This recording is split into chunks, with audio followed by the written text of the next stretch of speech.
Jason Lee just blew the lid off this whole Tory Lanez case. While the mainstream media have been pushing one narrative, Jason just dropped receipts that got folks looking sideways at the entire trial. And trust me, what he shared might actually change everything we thought we knew about the Megan Thee Stallion shooting. Jason Lee says Tory Lanez texted him directly from prison and confessed that he took the fall to protect two black women, Megan and Kelsey. Tory claims he could have spoken out, but he stayed quiet out of loyalty. And now he's locked up for 10 years, painted as the poster boy for not protecting black women. But in his own words, he says he did protect them by not snitching. And to think they made me the poster boy for the unprotection of black women, when in all honesty, I protected two black women, one from getting shot and one from going to jail. Never said nothing in 8 to 10 years for them to live. It's a crazy, crazy place we live in. Jason Lee read that message out loud and made it clear, Tory ain't just crying for sympathy. He's giving details that line up with what his legal team's been screaming since last year,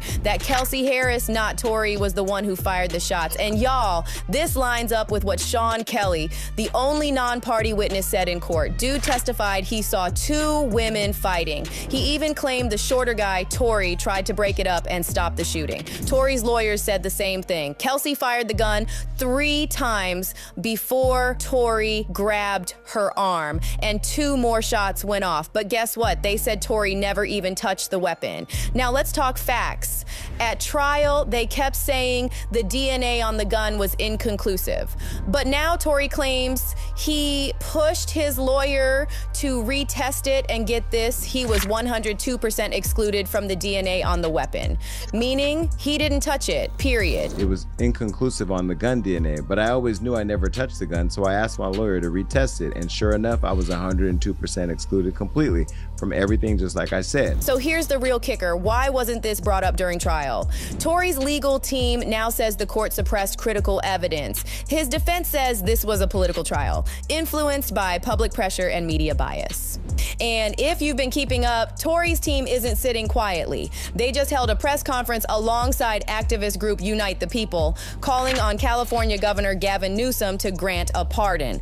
Tory's legal rep, Walter Roberts, also dropped bombshell claims. He said Kelsey Harris fired the gun, period. And even more wild, Kelsey's own bodyguard allegedly overheard her confessing to it. Now ask yourself, why wasn't Kelsey's DNA tested? Why was Tory the only one painted as the villain in a car full of suspects?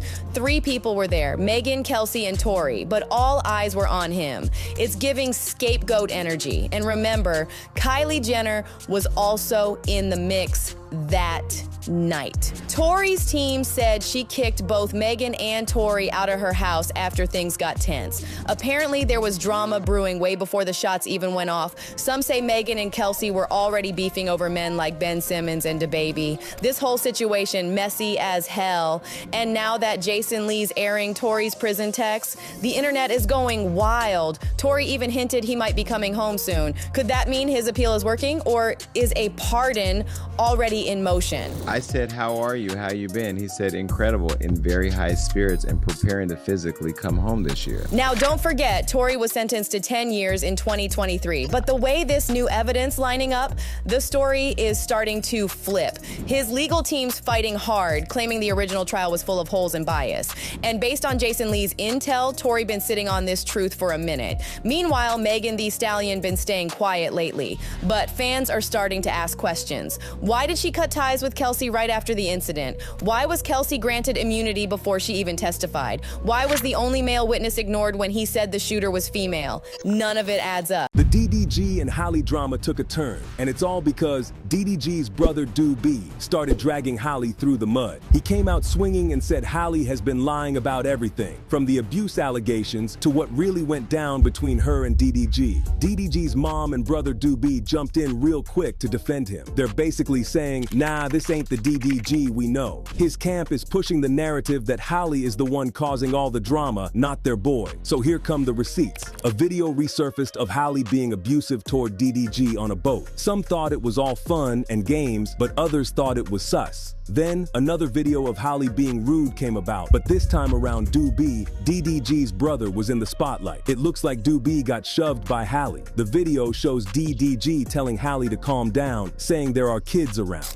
Many dismissed this one because it was part of a show and it didn't even look that serious. DDG didn't look scared. Nobody looked in distress. But who knows? Now, some say this doesn't mean much. If they had real receipts, like a video of her swinging on him or going full WWE, that'd be one thing. But these are just little moments that feel more like reaching than exposing. Still, Doobie, DDG's brother, is out here talking big. He's saying he has text messages and proof that Halle is lying. He even got emotional in one video, talking about how DDG hasn't been able to see baby Halo. Doobie is claiming Halle is trying to ruin DDG's reputation and keep their son from him. But let's be real, he hasn't dropped a single receipt yet. Regardless, this alone got people talking. As you know, it's been war ever since Halle Bailey came out and dropped some serious allegations against DDG. According to her, he was abusive, and she went straight to court with it. She filed a restraining order, and it got granted. On top of that, she's now got temporary sole custody of their baby, Halo. So DDG is really out here catching L's from every angle right now. Halle's allegations are serious. She claims DDG pulled her hair, slammed her face against a steering wheel, and it left her with bruises and a chipped tooth. She also said he's been trying to sabotage her career and hasn't been helping out with their baby at all. So from her side, this isn't just some petty breakup drama. She's talking abuse, career sabotage, and full-on emotional warfare. Meanwhile, DDG is saying it's all made up and just a strategy Halle's using to win custody. He claims she's twisting the narrative and that she's the one being aggressive. And listen, this whole situation has the internet divided. Some fans are riding with Halle no matter what, especially after seeing how quickly the courts moved to give her a restraining order. Others think we still don't have the full story and want to see more receipts before picking a side. One thing's for sure though, this drama ain't over, not by a long shot. Now we gotta ask y'all, what do you think? Are those videos enough to paint Halle as the abuser like Doobie and his mom are trying to tell us, or is DDG's camp just trying to deflect attention from what's really going on? Drop your thoughts below and don't hold back. Y'all always keep it real in the comments.